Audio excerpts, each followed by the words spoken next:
Ligature des trompes systématique, vasectomie obligatoire. Ces pratiques portent un nom, celui d'un crime contre l'humanité selon le traité de Rome, la stérilisation forcée.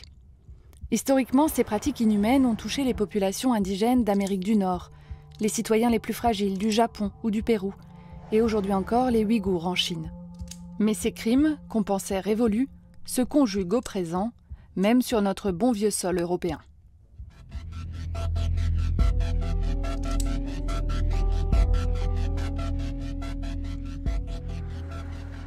Avoir un handicap en Europe, c'est voir disparaître nombre de ses droits. Alors que pour les valides, la stérilisation forcée paraît monstrueuse, elle reste légitimée envers des personnes handicapées, en premier lieu des femmes. Souvent, ce sont des personnes qui sont privées de leur capacité juridique.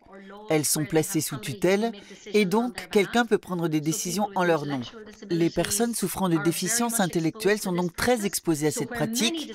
On prend à leur place de nombreuses décisions sans qu'elles soient informées ni consentantes.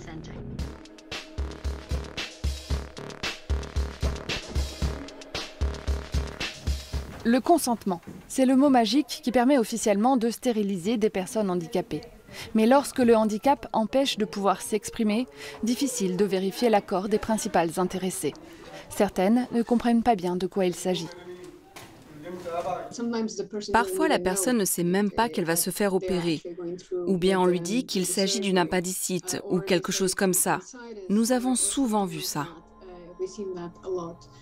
Selon les données du Forum européen des personnes handicapées, l'Europe se divise entre les États qui interdisent officiellement la stérilisation forcée, ces 10 pays en ont fait une infraction pénale où le consentement doit être vérifié, et ceux qui l'autorisent, ils sont 13, c'est alors à un représentant légal ou à un médecin de trancher.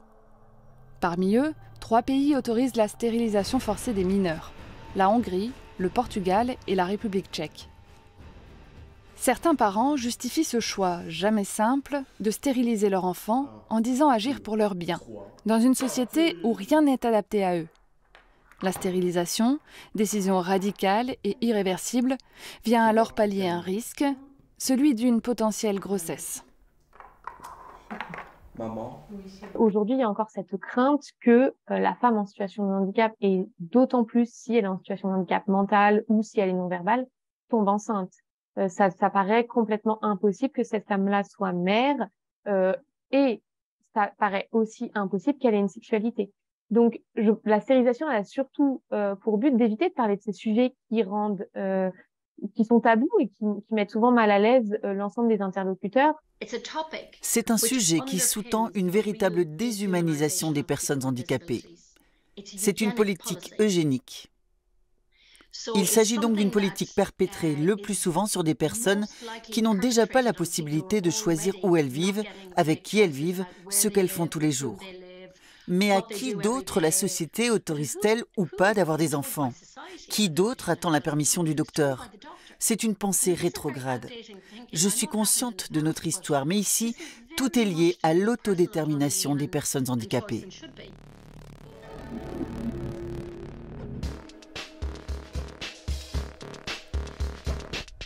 Si les États ne s'accordent pas à interdire cette pratique, l'Union européenne pourrait bien le faire pour eux.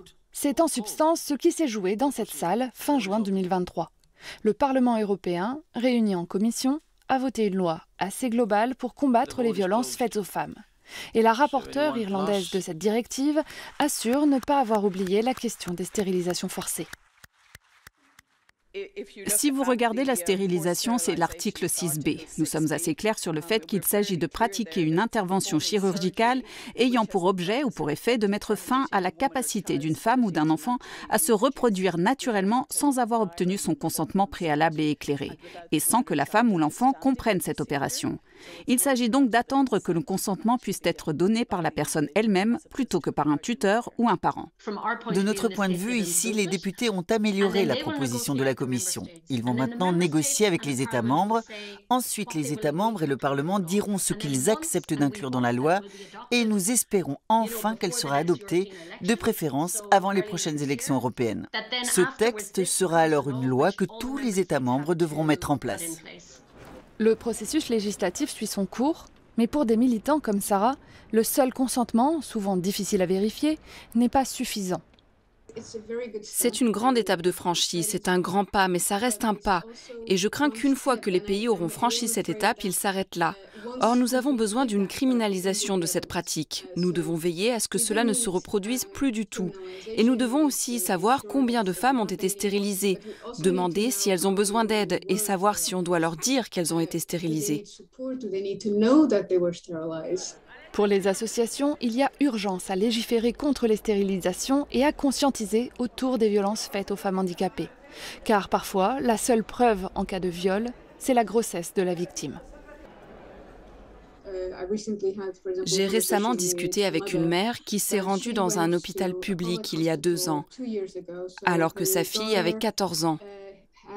Et le médecin de l'époque lui a dit « Oh, vous devriez stériliser votre fille parce qu'elle est une cible pour les agresseurs. »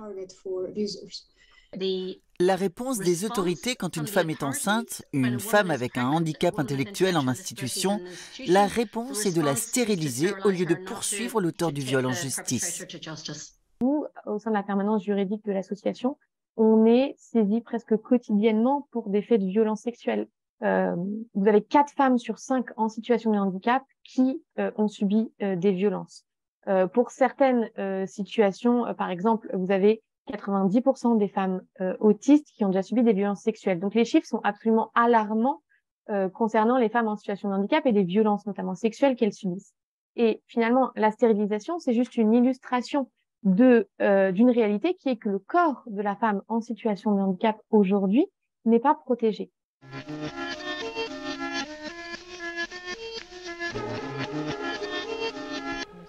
La stérilisation ne doit pas être la seule option proposée aux parents et aux jeunes en situation de handicap. La contraception, solution évidente chez les valides, doit aussi être mise sur la table. Certains établissements commencent à proposer des rendez-vous avec des sages-femmes, des gynécologues, etc. Donc, ça commence, mais c'est vraiment encore très timide. Et c'est bien évidemment la solution principale. C'est proposer des cours d'éducation à la sexualité et une contraception adaptée. Surtout qu'aujourd'hui, on a quand même une variété de contraceptions possibles. Avec ce manque d'accès aux services de santé sexuelle, les femmes handicapées n'entendent que peu parler d'implants, de stérilets, d'avortement ou d'accompagnement adapté dans la maternité. Au-delà du tabou, il y a aussi un manque de financement réel des structures qui leur sont dédiées. Et au final, les familles hiérarchisent les urgences. C'est déjà le parcours du combattant pour trouver une place. C'est déjà le parcours du combattant pour que votre proche soit bien accueilli, que vous n'ayez pas cette inquiétude quotidienne et permanente. Et donc, la possibilité d'avoir un enfant, la possibilité d'avoir une sexualité, c'est souvent relégué en fait au second plan. Je sais que la question n'est pas simple. La stérilisation forcée, c'est évident, ne devrait plus arriver du tout. Mais il faut aussi créer des services pour permettre aux gens d'être soutenus s'ils veulent fonder une famille ou s'ils décident de ne pas avoir d'enfants. En réalité, aujourd'hui encore, les vies et les corps des personnes handicapées ont une valeur inférieure aux autres corps. Et ça engendre leur silence. Il y a moins d'espace pour les voix des personnes handicapées, pour qu'elles mettent ces sujets sur la table et pour dire « Nous avons besoin que cela change ».